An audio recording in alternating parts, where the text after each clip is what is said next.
The cornfields of Oklahoma shrivel and fade in a long summer drought. Thick clouds of dust fill the skies, and the farmers tie handkerchiefs over their noses and mouths. At night, the dust blocks out the stars and creeps in through cracks in the farmhouses. During the day the farmers have nothing to do but stare dazedly at their dying crops, wondering how their families will survive. Their wives and children watch them in turn, fearful that the disaster will break the men and leave the families destitute. They know that no misfortune will be too great to bear as long as their men remain whole.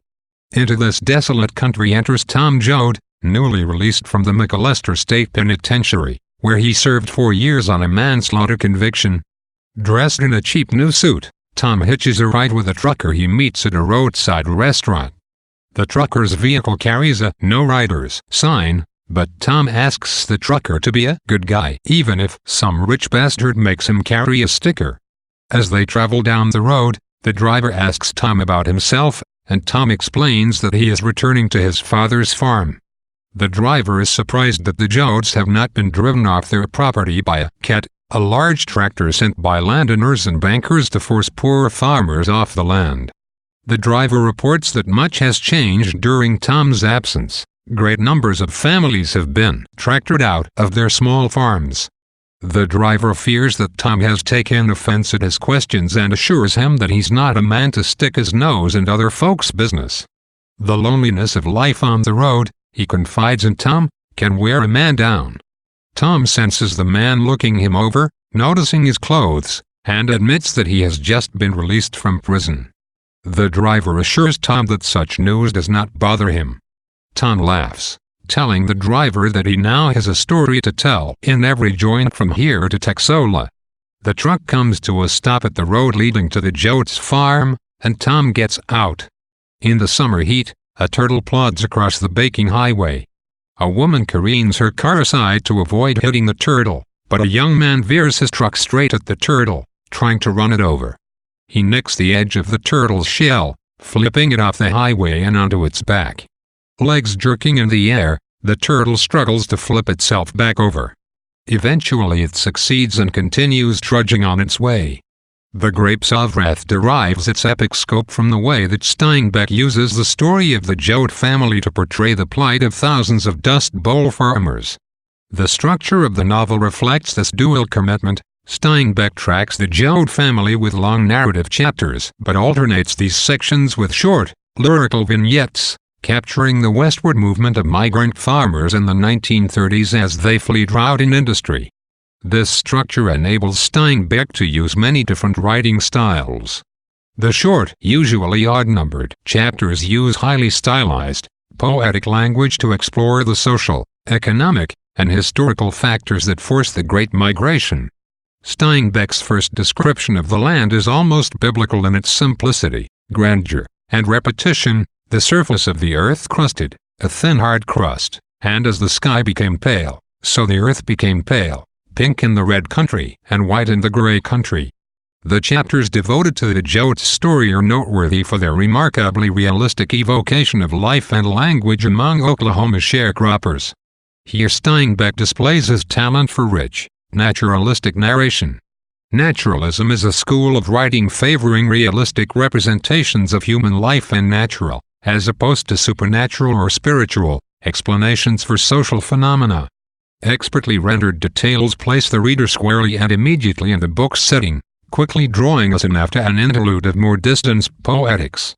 Steinbeck also skillfully captures the colorful, rough dialogue of his folk heroes. "You had that big nose going over me like a sheep in a vegetable patch," Tom says to the truck driver in Chapter 2, thus bringing them to life.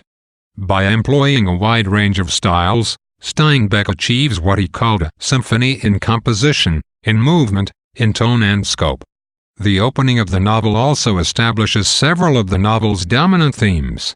Steinbeck dedicates the first and third chapters, respectively, to a historical and symbolic description of the Dust Bowl tragedy. While Chapter 1 paints an impressionistic picture of the Oklahoma farms as they wither and die, Chapter 3 presents a symbolic depiction of the farmer's plights and the turtle that struggles to cross the road. Both chapters share a particularly dark vision of the world. as the relentless weather of Chapter 1 and the mean-spirited driver of Chapter 3 represent, the universe is full of obstacles that fill life with hardship and danger. Like the turtle that trudges across the road, the Jode family will be called upon, time and again, to fight the malicious forces drought, industry, human jealousy and fear that seek to overturn it. As Tom plods along the dusty road, he notices a turtle. He picks it up, wraps it in his coat, and takes it with him. Continuing on, he notices a tattered man sitting under a tree. The man recognizes him and introduces himself as Jim Cassie, the preacher in Tom's church when Tom was a boy. Cassie says that he baptized Tom, but Tom was too busy pulling a girl's pigtails to have taken much interest in the event. Tom gives the old preacher a drink from his flask of liquor, and Cassie tells Tom how he decided to stop preaching. He admits that he had a habit of taking girls out in the grass after prayer meetings and tells Tom that he was conflicted for some time, not knowing how to reconcile his sexual appetite with his responsibility for these young women's souls. Eventually, however, he came to the decision that here ain't no sin and there ain't no virtue. There's just stuff people do. It's all part of the same thing. No longer convinced that human pleasures run counter to a divine plan, Cassie believes that the human spirit is the Holy Spirit. Cassie asks Tom about his father, and Tom replies that he hasn't seen or heard from him in years. Tom divulges the crime that landed him in prison, explaining that he and another man, both drunk, got into a fight. The man stabbed Tom, and Tom killed him with a nearby shovel. He describes life in prison, where he received regular meals and baths. Despite this good treatment, however, he notes that the lack of women made life hard. As Tom prepares to continue toward his home, Cassie asks if he can come along. Tom welcomes him, and comments that the Jodes always thought highly of their preacher.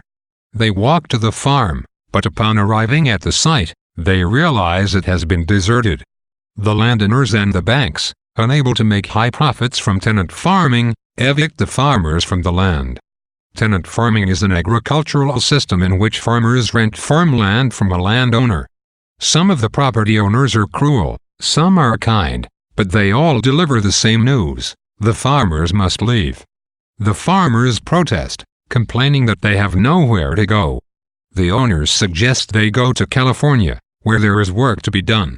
Tractors arrive on the land, with orders to plow the property, crushing anything in their paths including, if necessary, the farmhouse. The tractors are often driven by the farmers' neighbors, who explain that their own families have nothing to eat and that the banks pay several dollars a day. Livid, the displaced farmers yearn to fight back, but the banks are so faceless, impersonal, and inhuman that they cannot be fought against. Tom and Cassie find the Jode homestead strangely untouched, other than a section of the farmhouse that has been crushed. The presence of usable materials and tools on the premises, apparently unscavenged, signifies to Tom that the neighbors, too, must have deserted their farms. Tom and Cassie see Molly Graves walking toward them. He reports that the Jodes have moved in with Tom's Uncle John. The entire family has gone to work picking cotton in hopes of earning enough money to buy a car and make the journey to California. Molly explains haltingly that a large company has bought all the land in the area and evicted the tenant farmers in order to cut labor costs. When Tom asks if he can stay at Molly's place for the night, Molly explains that he, too, has lost his land and that his family has already departed for California. Hearing this, Cassie criticizes Molly's decision to stay behind. "You shouldn't have broke up the family." Hungry, the men share the rabbits Molly caught hunting. After dinner, the headlights of a police car sweep across the land. Afraid that they will be arrested for trespassing, they hide, though Tom balks at the idea of hiding from the police on his own farm. Molly takes them to a cave where he sleeps. Tom sleeps in the open air outside the cave, but Cassie says that he cannot sleep. His mind is too burdened with what the men have learned. As the novel unfolds, the short, descriptive chapters emerge like a series of thesis statements on the conditions of life in the Dust Bowl. The chapters recounting the story of the Jode clan can be seen as illustrations of or evidence for the claims made in the shorter chapters. In Chapter 5, Steinbeck sets forth an argument strongly supportive of tenant farmers. Notably, however, he does not directly vilify the landowners and bank representatives as they turn the tenant farmers off their land. He asserts that the economic system makes everyone a victim, rich and poor, privileged and disenfranchised. All are caught in something larger than themselves. It is this larger monster that has created the divides between the victims, stratified them, and turned the upper strata against the lower. Still, Steinbeck does not portray in detail the personal difficulties of the men who evict the farmers, nor of the conflicted neighbors who plow down their farms. His sympathies clearly lie with the farmers, and his descriptive eye follows these sympathies. Correspondingly, it is with these families that the reader comes to identify. The Grapes of Wrath openly and without apology declares its stance on the events it portrays. This sense of commitment and candor stems from Steinbeck's method of characterization, as well as from his insistence on setting up the Joads and their clan as models of moral virtue. Although Tom Joad has spent 4 years in prison, he soon emerges as a kind of moral authority in the book. A straight-talking man, Tom begins his trek home by putting a nosy truck driver in his place. Having served the lawful punishment for his crime, he owns up to his past without indulging in regret or shame. His deeply thoughtful disposition, truthful speech, and gestures of generosity endear him to the reader, as well as those around him. He will soon emerge as a leader among his people. His leadership ability stems also from his sense of confidence and sureness of purpose. Tom admits to Cassie that if he found himself in a situation similar to the one that landed him in jail, he would behave no differently now. This statement does not convey pride or vanity but a capacity to know and be honest with himself, as well as a steady resolve. The narrator assumes the voice of a used car salesman explaining to his employees how to cheat the departing families. The great westward exodus has created a huge demand for automobiles, and dusty used car lots spring up throughout the area. Crooked salesmen sell the departing families whatever broken-down vehicles they can find. The salesmen fill engines with sawdust to conceal noisy transmissions and replace good batteries with cracked ones before they deliver the cars. The tenant farmers, desperate to move in with little knowledge of cars, willingly pay the skyrocketing prices, much to the salesman's delight. As the men travel to Uncle John's, Tom relates a story about his curious uncle. Years ago, John dismissed his wife's complaints of a stomachache and refused to hire a doctor for her. When she subsequently died, John was unable to deal with the loss. Tom describes his constant acts of generosity, handing out candy to children or delivering a sack of meal to a neighbor, as if trying to make up for his one fatal instance of stinginess. Despite his efforts, John remains unable to console himself. At Uncle John's house, Tom is reunited with his family. He comes upon his father, Pa Joad, piling the family's belongings outside. Neither Pa nor Ma Joad recognizes Tom at first, and, until he explains that he has been paroled from prison, both fear that he has broken out illegally. They tell him that they are about to leave for California. Ma Joad worries that life in prison may have driven Tom insane. She knew the mother of a gangster, Pretty Boy Floyd, who went mad in prison. Tom assures his mother that he lacks the stubborn pride of those who find prison a devastating insult. "I let stuff run off on me," he says. Tom also reunites with fiery old Grandpa and Grandma Joad, and with his withdrawn and slow-moving brother Noah. At breakfast, Grandma, who is devoutly religious, insists that Cassie say a prayer, even though he tells them he no longer preaches. Instead of a traditional prayer, he shares his realization that mankind is holy in itself. The Joads do not begin the meal, however, until he follows the speech with an "Amen." Pa Joad shows Tom the truck he has bought for the family and says that Tom's younger brother Al, who knows a bit about cars, helped him pick it out. When 16-year-old Al arrives at the house, his admiration and respect for Tom is clear. Tom learns that his 2 youngest siblings, Ruthie and Winfield, are in town with Uncle John. Rose of Sharon, another sister, has married Connie, a boy from a neighboring farm, and is expecting a child. The narrator shifts focus from the Joads to describe how the tenant farmers in general prepare for the journey to California. For much of the chapter, The narrator assumes the voice of typical tenant farmers, expressing what their possessions and memories of their homes mean to them. The farmers are forced to pawn most of their belongings, both to raise money for the trip and simply because they cannot take them on the road. In the frenzied buying and selling that follows, the farmers have no choice but to deal with brokers who pay outrageously low prices, knowing that the farmers are in no position to bargain. Disappointed, the farmers return to their wives and report that they have sold most of their property for a pocketful of change. The wives linger over objects with sentimental value, but everything must be sold or destroyed before the families can leave for California. Chapter 8 introduces us to the Joad family. Steinbeck sketches a good number of memorable characters in the space of a single chapter. Pa appears as a competent, fair-minded, and good-hearted head of the family, leading the Joads in their journeys, while Ma emerges as the family's citadel, anchoring them and keeping them safe. Steinbeck does not render the Joads as particularly complex characters. Instead, each family member tends to possess one or two exaggerated, distinguishing characteristics. Grandpa, for instance, is mischievous and ornery. Grandma is excessively pious. Al, a typically cocky teenage boy, is obsessed with cars and girls. Tom and Ma Joad discuss California. Ma worries about what they will find there but trusts that the handbill she read that advertised work was accurate and that California will be a wonderful place. Grandpa agrees, boasting that when he arrives there he will fill his mouth with grapes and let the juices run down his chin. Pa Joad has gone to town to sell off some of the family's possessions. Now he returns discouraged, having earned a mere $18. The Joads hold a council during which it is decided that Cassie may travel with them to California. Then they set about packing to leave. Cassie helps Ma Joad salt the meat. Despite her protests that salting is women's work, Cassie convinces her that the amount of work facing them renders such preoccupations invalid. Rose of Sharon and Connie arrive, and the family piles onto the truck. When the time comes to leave, Mully Graves bids the family goodbye, but Grandpa suddenly wants to stay.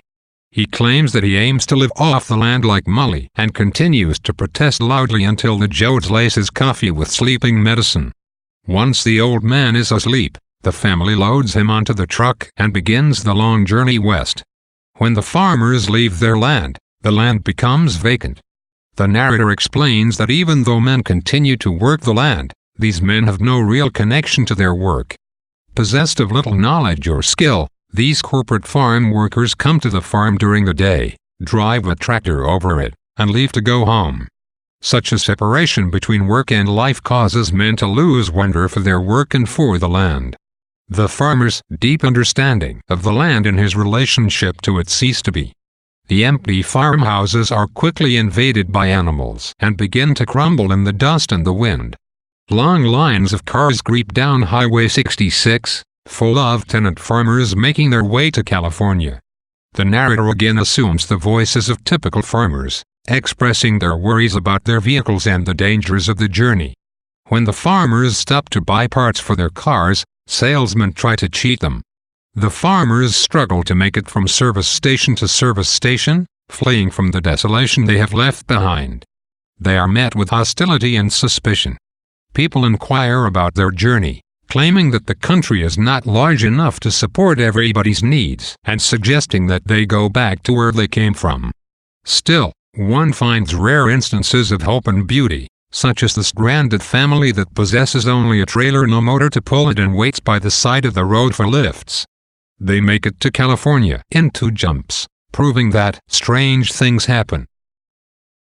Some bitterly cruel and some so beautiful that faith is refired forever. In these chapters, Steinbeck continues to develop his picture of the farmer's world, with flashes of the desolate farms they flee, as well as of the many adverse circumstances that await them. Steinbeck suggests that the hardships the families face stem from more than harsh weather conditions or simple misfortune. Human beings, acting with calculated greed, are responsible for much of their sorrow. Such selfishness separates people from one another, disabling the kind of unity and brotherhood that Cassie deems holy. It creates an ugly animosity that pits man against man, as is clear in Chapter 12, when a gas station attendant suggests that California is becoming overcrowded with migrants. When a farmer notes that surely California is a large enough state to support everyone, the attendant cynically replies, "There ain't room enough for you and me, for your kind and my kind, for rich and poor together all in one country." This factionalism not only divides men from their brethren, it also divides men from the land. Steinbeck identifies greed and covetousness as the central cause of the tenant farmers' dislocation from the ground they have always known. The corporate farmers who replace the old families possess the same acquisitive mindset as their employers.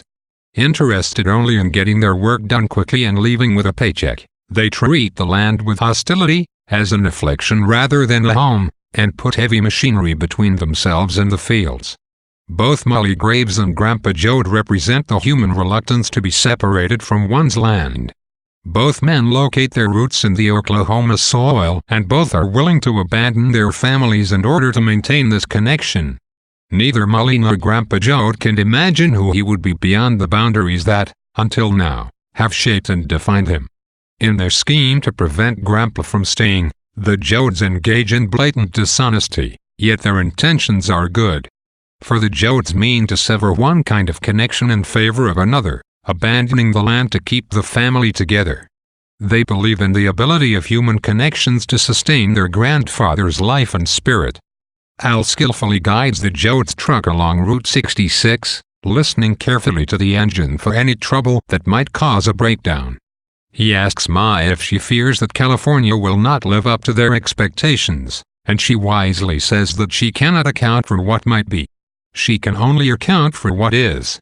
They stop at a service station, where Al argues with an attendant who insinuates that the family has no money to pay for gas.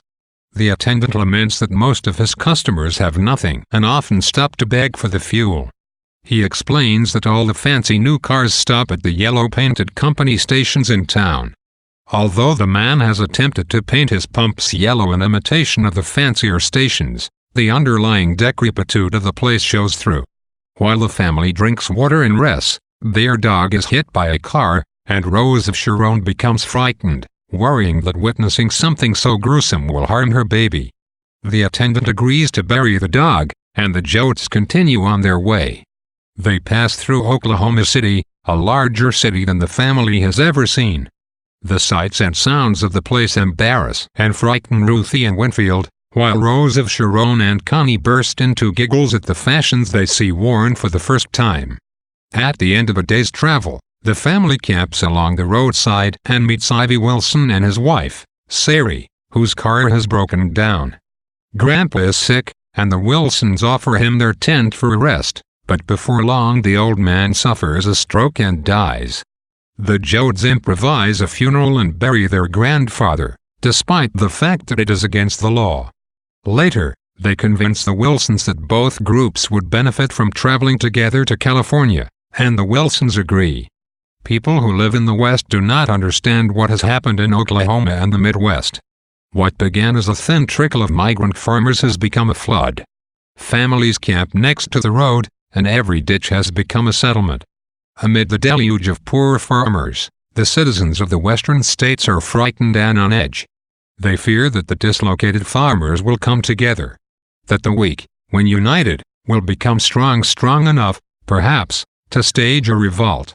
A waitress named May and a cook named Al work at a coffee shop on Route 66.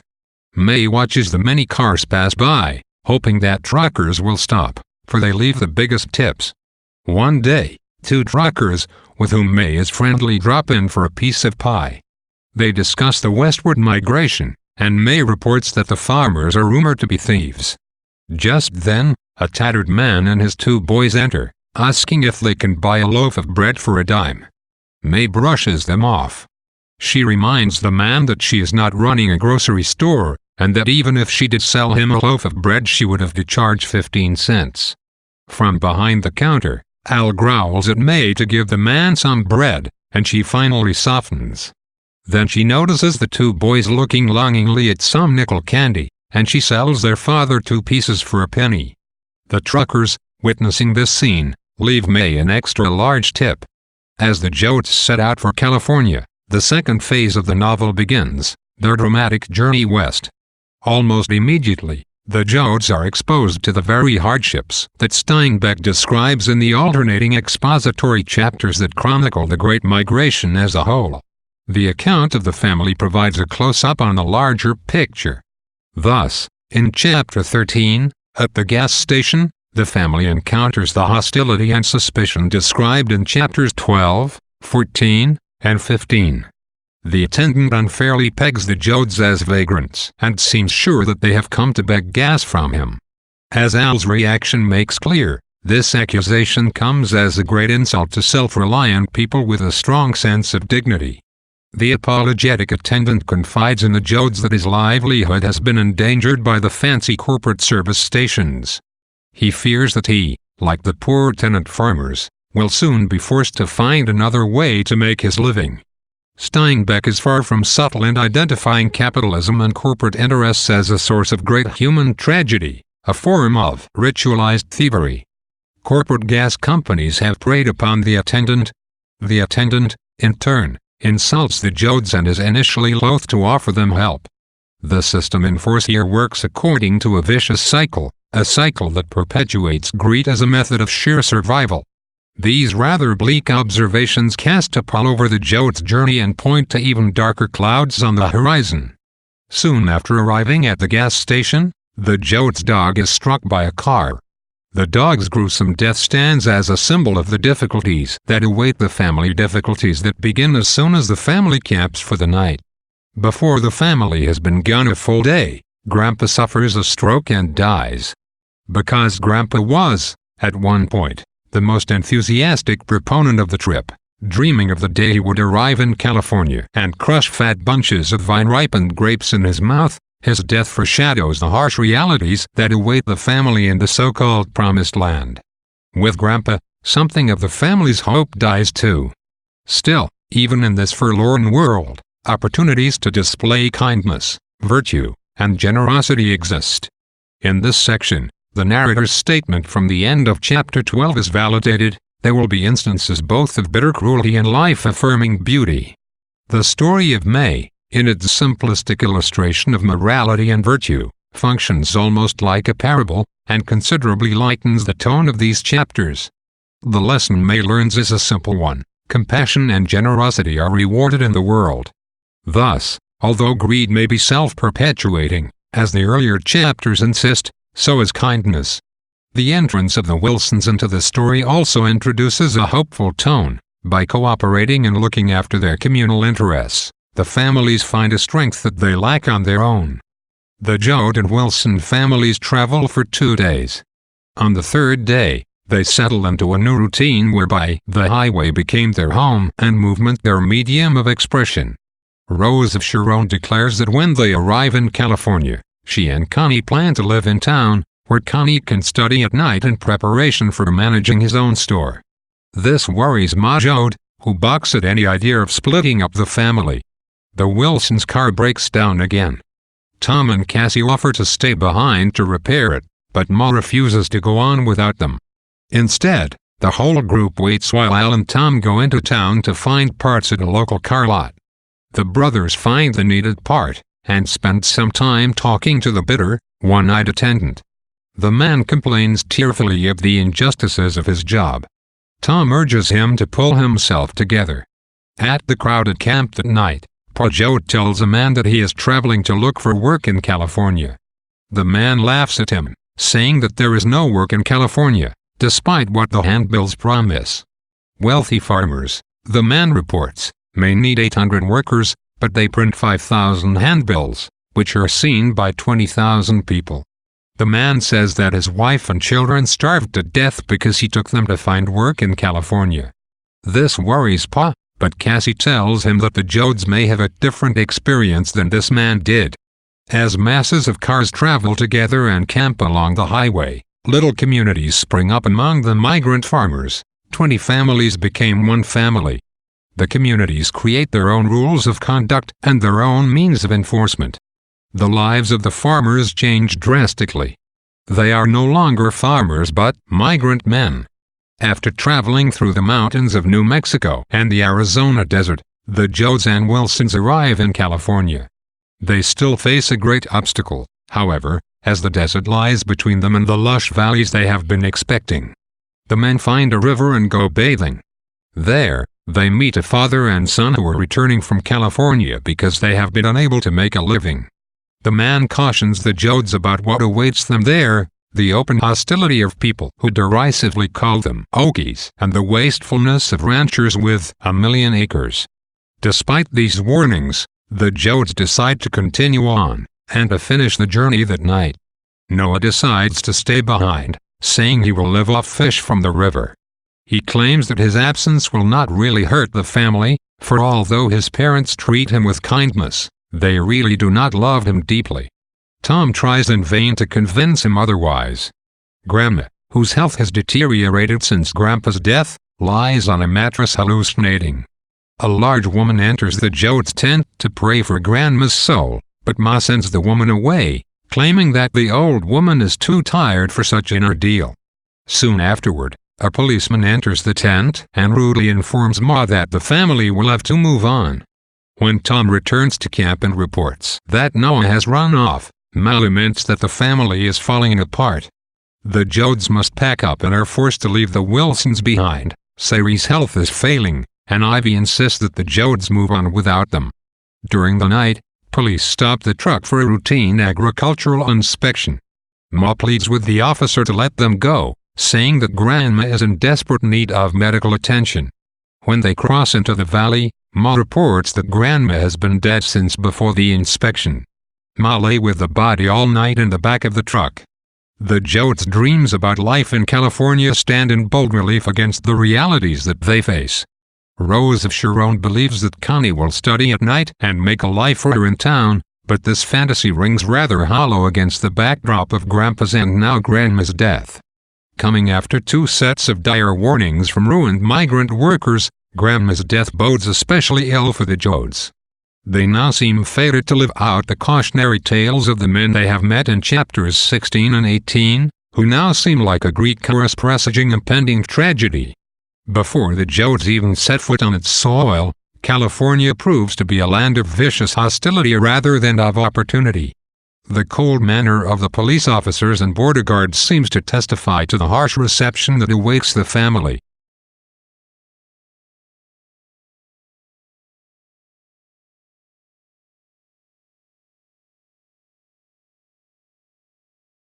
The narrator describes how California once belonged to Mexico but was taken away by hungry American squatters who believed that they owned the land because they farmed it.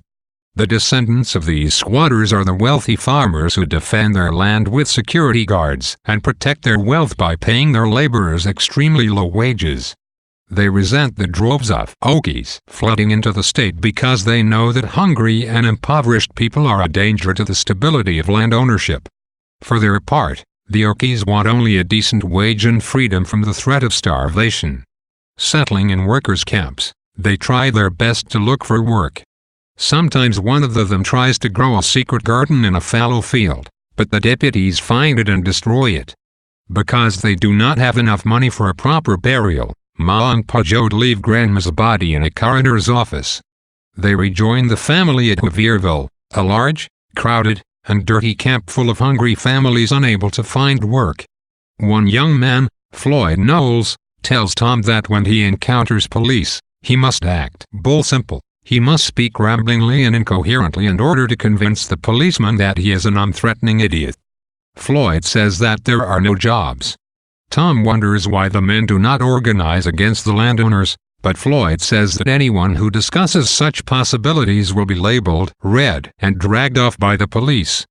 Men who attempt to organize are put on a blacklist, which ensures that they will never find work. Cassie discusses the injustice of the situation with Tom and wonders what he can do to help the suffering people. Connie tells Rose of Sharon that they should have stayed in Oklahoma, where he could have learned about tractors. She reminds him that he intends to study radios and that she ain't gonna have this baby in no tent. Ma cooks a stew that attracts a bevy of hungry children. After feeding her family, she hands over the meager leftovers, which the children devour ravenously. A contractor arrives in a new Chevrolet coupe to recruit workers for a fruit-picking job in Tulare County. When Knowles demands a contract and a set wage for the fruit pickers, the man summons a police deputy, who arrests Knowles on a bogus charge and then begins threatening the others. A scuffle ensues. Knowles runs off, and the deputy shoots at him recklessly, piercing a woman through the hand. Tom trips the deputy, and Cassie, coming from behind, knocks him unconscious. Knowing that someone will need to be held accountable, Cassie volunteers, reminding Tom that he has broken parole by leaving Oklahoma. Backup officers arrive and arrest Cassie. The sheriff announces that the whole camp will now be burned. Uncle John is distraught by Cassie's sacrifice. Uncle John had spoken with Cassie about the nature of sin, and now that the former preacher is gone, John's wife's tragic death lies heavy upon him.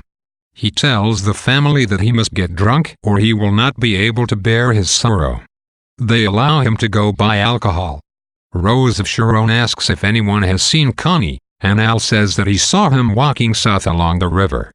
Pye insists that Connie was always a good-for-nothing, but Rose of Sharon is beside herself with grief at his absence. Meanwhile, convinced that his family needs to leave the camp before further trouble erupts, Tom rounds up Uncle John, knocking the man unconscious in order to get him on the truck. The Jodes depart, leaving word at the camp store for Connie in case he returns. Coming upon a nearby town, the family is turned away by a crowd of pick-handle and shotgun-wielding men, who have stationed themselves by the road to keep Okies out. Tom is enraged, but Ma Jode reminds him that a different time's coming. The hostility directed toward the migrants changes them and brings them together. Property owners are terrified of the flare of want in the eyes of the migrants. California locals form armed bands to terrorize the Okies and keep them in their place. The owners of large farms drive the smaller farmers out of business, making more and more people destitute and unable to feed themselves or their children. Chapters 19 and 21 act like a refrain in their repetition of the novel's social criticism. Both present history, especially California's history as a battle between the rich and the poor. Founded by squatters who stole the land from Mexicans, California has been the setting for a series of desperate measures taken by frantic, hungry men. The landowners fear that history will repeat itself, and that the migrant farmers, who crave land and sustenance, will take their livelihood from them. The migrants, however, seeing acre upon acre of unused land, dream of tending just enough of it to support their families. The migrants' simple desire to produce, and the landowner's resistance, receives particularly poignant illustration in the tale of the man who plants a few carrots and turnips in a fallow field. Later that night, the Jodes come across the Weed Patch Camp, a decent, government-sponsored facility where migrants govern themselves, thus avoiding the abuse of corrupt police officers. Appointed committees ensure that the grounds remain clean and equipped with working toilets and showers. Early in the morning after their arrival, Tom wakes and meets Timothy and Wilkie Wallace, who invite him to breakfast. They agree to take him to the ranch they have been working on to see if they can get him a job. At the ranch, the boss, Mr. Thomas, tells the men about the Farmers Association, which demands that he pay his laborers 25 cents an hour and no more. Even though he knows his men deserve a higher wage, Thomas claims that to pay more would only cause unrest. He goes on to say that the government camp makes the association extremely uncomfortable. The members believe the place to be riddled with communists, or red agitators. In hopes of shutting the facilities down, Mr. Thomas says, the association is planning to send instigators into the camp on Saturday night to start a riot. The police will then have the right to enter the camp, arrest the labor organizers, and evict the migrants. Back at the camp, the rest of the Jode men go to find work, and Ma is visited by Jim Rowley, the camp manager, whose kindness makes her feel human again. A religious fanatic named Mrs. Sentry appears and tells Rose of Sharon to beware of the dancing and singing that goes on in the camp. The babies of sinners, she warns, are born dead and bloody. The camp's ladies' committee then drops in on Ma and Rose of Sharon, introducing the women to the rules of the camp. Pa, Al, and Uncle John return from a day of fruitless searching for work, but Ma remains hopeful, for Tom has been hired. When the people are not working or looking for work, they make music and tell folk tales together. If they have money, they can buy alcohol, which, like music, temporarily distracts them from their miseries. Preachers give fire and brimstone sermons about evil and sin, haranguing the people until they grovel on the ground, and conduct mass baptisms. These are the various methods the migrants have for finding escape and salvation. It is the night of the camp dance, the night that the Farmers Association plans to start a riot and have the camp shut down. Ezra Huston, the chairman of the camp committee, hires 20 men to look out for instigators and preempt the riot. Although Rose of Sharon goes to the event, she decides not to dance for fear of the effect it might have on her baby. As the music begins, Tom and the other men quickly spot 3 dubious-looking men. They watch the men carefully. When one of the suspected troublemakers picks a fight by stepping in to dance with another man's date, the men apprehend the trio and evict them from the camp. Before they leave, Huston asks the 3 why they would turn against their own brethren, and the men confess that they have been well paid to start a riot. Later that night, a man tells a story about a group of mountain people who were hired as cheap labor by a rubber company in Akron. When the mountain people joined a union, the townspeople united to run them out of town. In response, 5,000 mountain men marched through the center of town with their rifles, allegedly to shoot turkeys on the far side of the settlement. The march served as a powerful demonstration. The storyteller concludes that there has been no trouble between the townspeople and the workers since then. Life in the Wheat Patch government camp proves to turn the Jodes' luck around. Perhaps for the first time since leaving Oklahoma, the family finds itself in a secure position. Tom finds a job, and the camp manager treats Ma with such dignity that she says she feels like people again. The charity, kindness, and goodwill that the migrants exhibit toward one another testifies to the power of their fellowship. When left to their own devices, and given shelter from the corrupt social system that keeps them down, the migrants make the first steps toward establishing an almost utopian mini-society. Moreover, life in Wheat Patch disproves the landowners' beliefs that Okies lead undignified, uncivilized lives. Indeed, the migrants show themselves to be more civilized than the landowners, as demonstrated by the way in which they respond to the Farmers Association's plot to sabotage the camp. Most of the wealthy landowners believe that poverty-stricken, uneducated farmers deserve to be treated contemptuously. These men maintain that to reward farmers with amenities such as toilets, showers, and comfortable wages will merely give them a sense of entitlement, embolden them to ask for more, and thus create social and economic unrest. The migrants, however, meet the association's scheming and violent plot with grace and integrity. Here, the farmers rise far above the men who oppress them by exhibiting a kind of dignity that, in the world Steinbeck describes, often eludes the rich.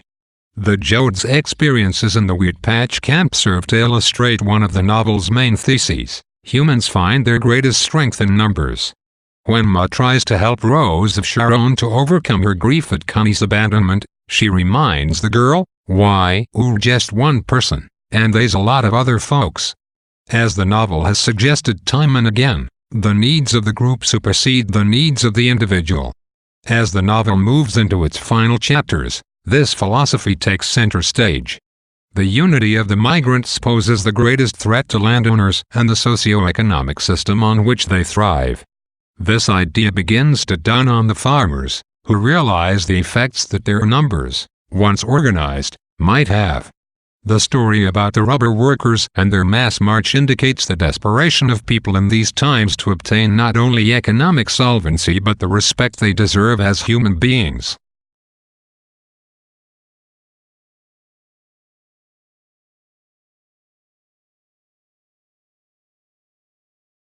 Spring is beautiful in California, but, like the migrants, many small local farmers stand to be ruined by large landowners who monopolize the industry. Unable to compete with these magnates, small farmers watch their crops wither and their debts rise. The wine in the vineyards' vats goes bad, and anger and resentment spread throughout the land.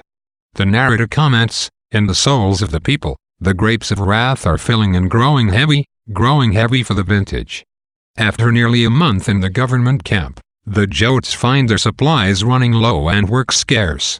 Ma Jode convinces the others that they must leave the camp the next day. They make preparations and say goodbye to their friends. The truck has a flat tire, and as they are fixing it, a man in a suit and heavy jewelry pulls up in a roadster with news of employment. The Jodes can go to work picking peaches only 35 miles away. When they arrive at the peach farm, they find cars backed up on the roads leading to it, and angry mobs of people shouting from the roadside. The family learns that they will be paid only 5 cents a box for picking peaches. Desperate for food, they take the job. At the end of the day, even with everyone in the family working, they have earned only $1. They must spend their entire day's wages on their meal at night, and afterward they remain hungry. That evening, Al goes looking for girls, and Tom, curious about the trouble on the roadside, goes to investigate. Guards turn him away at the orchard gate, but Tom sneaks under the gate and starts down the road. He comes upon a tent and discovers that one of the men inside is Jim Cassie. Jim tells Tom about his experience in prison and reports that he now works to organize the migrant farmers. He explains that the owner of the peach orchards cut wages to 2.5 cents a box, so the men went on strike. Now the owner has hired a new group of men in hopes of breaking the strike. Cassie predicts that by tomorrow, even the strike breakers will be making only 2.5 cents per box. Tom and Cassie see flashlight beams, and 2 policemen approach them, recognizing Cassie as the workers' leader and referring to him as a communist. As Cassie protests that the men are only helping to starve children, one of them crushes his skull with a pick handle. Tom flies into a rage and wields the pick handle on Cassie's murderer, killing him before receiving a blow to his own head. He manages to run away and makes it back to his family. In the morning, when they discover his wounds and hear his story, Tom offers to leave so as not to bring any trouble to them. Ma, however, insists that he stay. They leave the peach farm and head off to find work picking cotton. Tom hides in a culvert close to the plantation. His crushed nose and bruised face would bring suspicion upon him, and the family sneaks food to him. Signs appear everywhere advertising work in the cotton fields. Wages are decent, but workers without cotton picking sacks are forced to buy them on credit.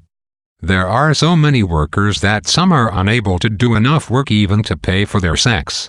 Some of the owners are crooked and rig the scales used to weigh the cotton. To counter this practice, the migrants often load stones in their sacks. In the short, expository chapters that intersperse the story of the Jodes, Steinbeck employs a range of prose styles and tones. He ranges from overt symbolism, as with the turtle in Chapter 3, to heated sermonizing, as with his indictment of corrupt businessmen in Chapter 7, to the didactic tone of a parable, as with the story of May the waitress in Chapter 15. In this part of the book, Steinbeck turns to the rough, native language of the people to convey a day on a cotton farm. Chapter 27, the effect is an intimate, lively, and moving portrayal of the daily life of the migrants. In Chapter 25, the phrasing and word choice evokes biblical language, simple and declarative, yet highly stylized and symbolic. Steinbeck portrays the rotten state of the economic system by describing the literal decay that results from this system's agricultural mismanagement. Depictions of the putrefying crops symbolize the people's darkening, festering anger. The rotting vines and spoiled vintage in particular, both a source and an emblem of the workers' rage, become a central image and provide the novel with its title. The Jodes' dream of a golden life in California, like the season's wine, has gone sour. After a month in the government camp with little work, the family's resources are dangerously low. The few days of charmed living have passed. Desperate and discouraged, Ma announces that the family needs to move on. Her seizure of authority rocks the traditional family structure. Pa is upset that Ma has assumed the task of decision-making, a responsibility that typically belongs to the male head of the household. When he threatens to put her back in her proper place, Ma responds by saying, "Why, who ain't doing your job? If you was, why, you could use your stick," and women folks sniffle their nose and creep mouse around. The family structure has undergone a revolution, in which the female figure, traditionally powerless, has taken control, while the male figure, traditionally in the leadership role, has retreated. At the cotton fields, the Joads are given a boxcar to live in, but they are forced to share it with another family, the Wainwrights. They soon make enough money to buy food and clothing, and Ma Joad is even able to indulge and treat Ruthie and Winfield to a box of Cracker Jack candy. When another girl, envious of Ruthie's treat, picks a fight with her, Ruthie boasts angrily that her older brother has killed 2 men and is now in hiding. Ma Joad hurries into the woods to warn Tom that his secret has been revealed. Sorrowfully, she urges him to leave lest he be caught.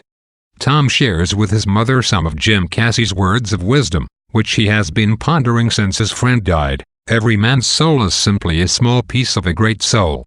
Tom says that he has decided to unify his soul with this great soul by working to organize the people, as Cassie would have wanted.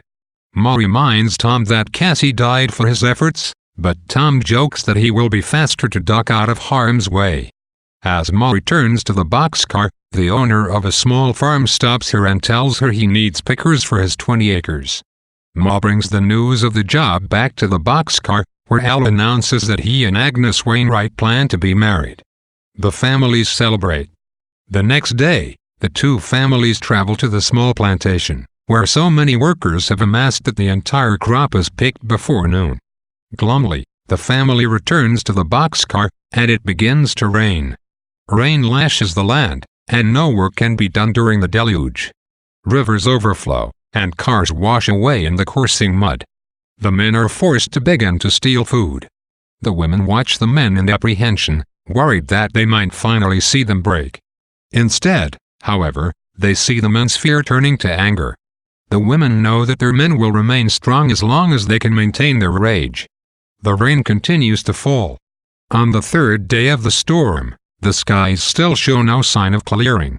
Rose of Sharon, sick and feverish, goes into labor. The truck has flooded, and the family has no choice but to remain in the boxcar. At Pa's urging, the men work to build a makeshift dam to keep the water from flooding their shelter or washing it away. However, an uprooted tree cascades into the dam and destroys it. When Pa Joad enters the car, soaked and defeated, Mrs. Wainwright informs him that Rose of Sharon has delivered a stillborn baby. The family sends Uncle John to bury the child. He ventures into the storm, places the improvised coffin in the stream, and watches the current carry it away. The rains continue. Pa spends the last of the family's money on food. On the 6th day of rain, the flood begins to overtake the boxcar, and Ma decides that the family must seek dry ground. Al decides to stay with the Wainwrights and Agnes. Traveling on foot, the remaining Joads spot a barn and head toward it. There, they find a dying man and small boy. The boy tells them that his father has not eaten for 6 days, having given all available food to his son. The man's health has deteriorated to such an extent that he cannot digest solid food. He needs soup or milk. Ma looks to Rose of Sharon, and the girl at once understands her unstated thoughts. Rose of Sharon asks everyone to leave the barn and, once alone, she approaches the starving man. Despite his protests, she holds him close and suckles him. The end of The Grapes of Wrath is among the most memorable concluding chapters in American literature. Tom continues the legacy of Jim Cassie as he promises to live his life devoted to a soul greater than his own. Recognizing the truth and the teachings of the Christ-like Cassie, Tom realizes that a person's highest calling is to put him or herself in the service of the collective good. As Tom leaves his family to fight for social justice, he completes the transformation that began several chapters earlier. Initially lacking the patience and energy to consider the future at all, he marches off to lead the struggle toward making that future a kinder and gentler one.